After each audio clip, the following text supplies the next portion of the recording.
We continue with local news and U.S. Secretary of State Colin Powell, who reaffirmed today that Iraq was still being contained and that the U.S. would continue to protect Kuwait from any aggression.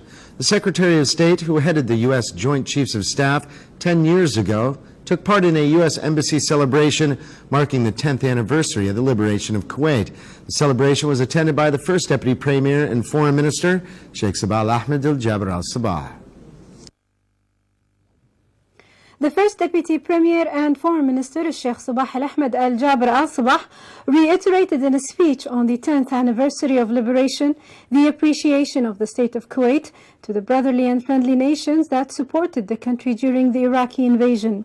Sheikh Sabah underscored in his speech, which came during a celebration held at the U.S. Embassy, the role of the United States in leading the coalition forces during Desert Storm operation. Sheikh Sabah also said Iraq still refuses to comply fully with all UN Security Council resolutions. He said the Iraqi regime still presents a threat to the state of Kuwait and other countries in the region. He added that 10 years after liberation, the Iraqi regime still holds the Kuwaiti and other nations' POWs with total disregard to their plight and the suffering of their families. A statement was delivered earlier by U.S. Secretary of State Colin Powell in which he condemned Iraq for its refusal to set free the POWs and end their human ordeal. 10 years ago, we stood together. Ours was a noble cause. It still is. And we stand together again in that cause today as coalition members still pledge to guard against aggression. Today, Kuwait occupies its rightful place among the nations of the region and of the world. It is free, it is prosperous, and it has a wealth of friends and allies. While Iraq, the aggressor, sits stranded, trapped in a prison of its own making, its people and children put at risk by a regime which also puts at risk the people and children of the entire region by threatening to rebuild its army and manufacture weapons of mass destruction. We want the world to know that our quarrel is not with the people of Iraq. It is with the regime in Baghdad, and we look forward to the day when Iraq may be welcomed again into the family nations and its people are free, and that day will ultimately come. On his part, the 41st President of the United States, George Bush, said on the same occasion that Iraq should never try again to invade the state of Kuwait, praising a recent joint Kuwaiti-U.S. military maneuver. There is a just war, and this war was a just war. And yesterday,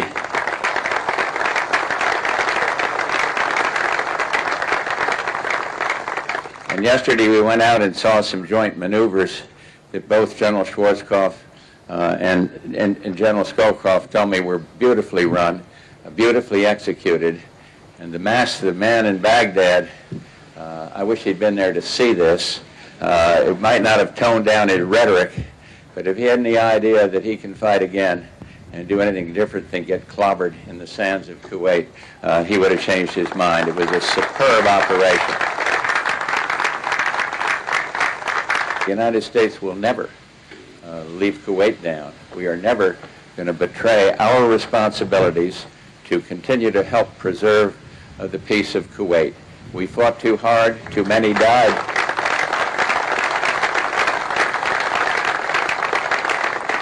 Too many died to make it happen. So I would simply say to those Kuwaiti soldiers, you're not alone, you never will be. Finally, the commander of the Operation Desert Storm, retired General Norman Schwarzkopf, expressed in a statement his best wishes to the Kuwaiti people on this occasion. We are here to honor the heroes' heroes, and we can only say to them, soldiers, sailors, airmen, Marines, Kuwaiti military, thank you. Thank you for serving your country so well and mankind. And may you rest forever in peace. Thank you. At the end of the ceremony, the U.S. Secretary of State, Colin Powell, laid a wreath for 293 American service personnel who laid down their lives during Desert Storm. Former British Prime Minister Lady Margaret Thatcher visited this morning the Scientific Centre, where she toured the premises' scientific sections. Lady Thatcher was accompanied by the Information Minister Sheikh Ahmed Fahed Al-Ahmed Al-Sabah.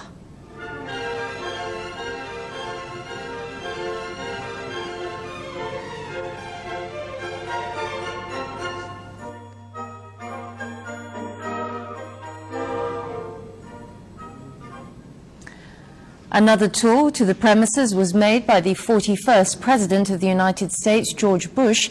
The Information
In regional news, Israeli Prime Minister-elect Ariel Sharon has expressed optimism over his goal of forming a coalition government.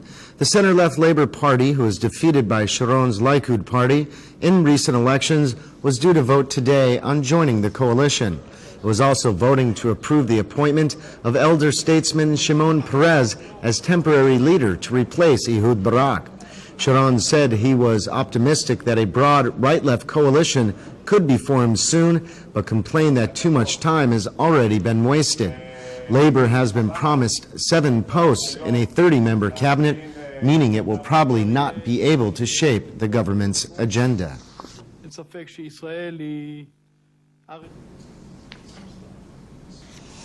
European Union foreign ministers today pledged 60 million euros, approximately $54 million, in emergency budgetary aid for the Palestinian National Authority, but said additional funds were needed to prevent the administration from economic collapse. The 15-nation bloc also urged Israeli Prime Minister-elect Ariel Sharon to reconvene peace talks with Palestinians once his government was in place. Diplomats said the EU was pressing for the organization of a special meeting of international aid donors on March the 7th to raise more money for the Palestinians, following months of economic strangulation by Israel. Meanwhile, EU agriculture ministers met in Brussels to discuss BSE and foot and mouth disease, the latest ailment infecting British cattle. Smoke rose from pyres burning thousands of animal carcasses today as British agriculture officials strove to eradicate foot and mouth disease amid fears that infected animals had been sent to continental Europe. Agriculture ministry workers found a 7th case at a farm in Devon in the southwest of the country on Sunday. The sheep and cattle farm, one of 13 run by the same farmer, had exported lamb to Europe in recent weeks, leading to fears the disease could have been spread across the English Channel. The pyres were lit at Headon-on-the-Wall in Northumberland in England's far northeast last night and at Little Worley in Essex to the east of London.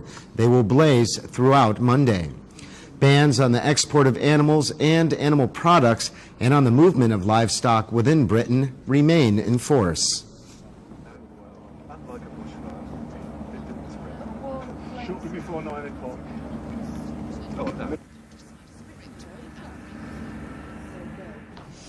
Indonesia announced that 2 more battalions will be sent to the troubled Borneo Island as indigenous Dayak started enforcing a deadline today for all Madurese migrants to leave central Kalimantan's capital.